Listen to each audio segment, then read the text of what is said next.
NFL season.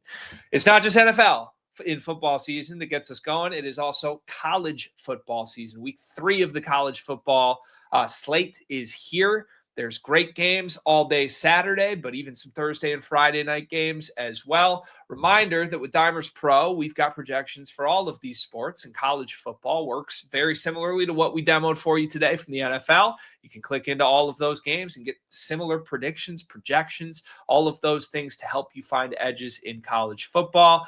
I consider myself a little bit of a college sports maniac.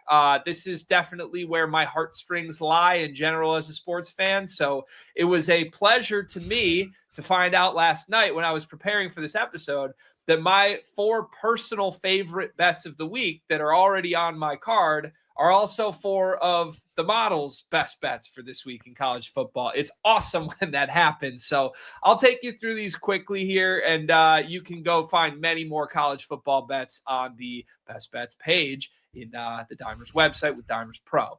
Florida plus 7.5 at LSU is my top one. It's also the model's top one. 57.9% probability here, 5.5% edge.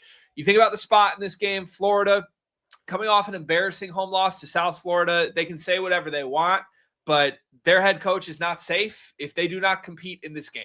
I think this is straight up a compete for your job game for Billy Napier. They still have DJ Lagway, who is the most talented quarterback in the country. He's still figuring out how to be a winning quarterback, but I think this team is going to show up motivated, feeling like they're playing for everything, quite frankly, against an LSU team that I think is a little overpriced in the market.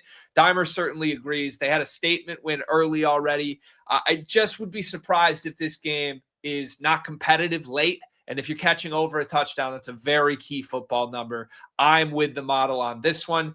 Moving down the list here, Indiana State, Indiana is something I think only college football freaks are going to pay close attention to. However, there's some big-time value here at the over 59.5, 58% probability here, just under a 5.5% edge. You go through these two teams, what they've done this season. Indiana had a clunky season opener, but they hung 56 points on Kennesaw State in week 2. I think their quarterback Mendoza, who's the projected number 1 pick in the draft per some 2026 mock drafts, I think he's found his footing a little bit in this offense. On the flip side, Indiana State is obviously not a Power 5 team, but they're 2-0 on the season, averaging 39 points per game. They've scored 38 points or more in both of their contests thus far. To me, this is a game Indiana's going to score as much as they want to.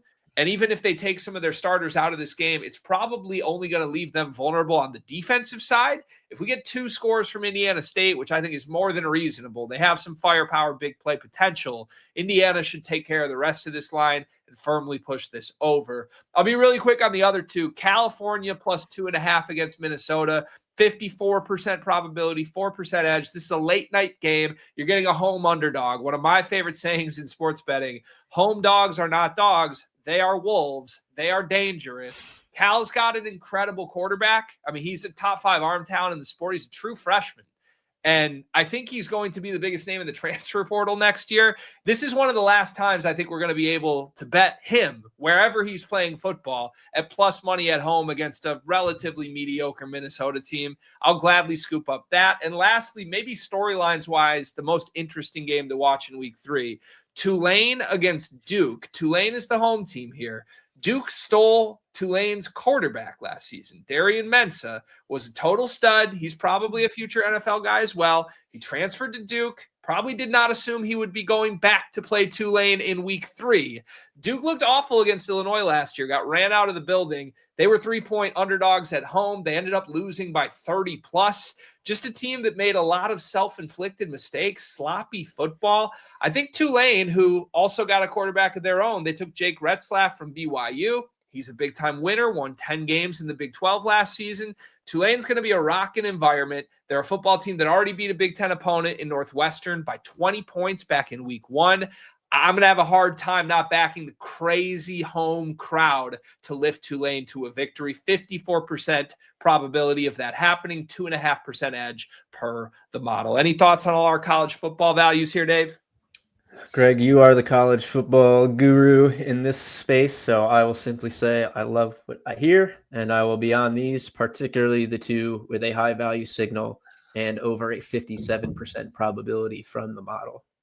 Gotta love it. Gotta love it. And yeah, to be clear, it won't be every week that my 4 favorites are also Dimer favorites, but when it is, I'm going to be betting them. I can promise you that.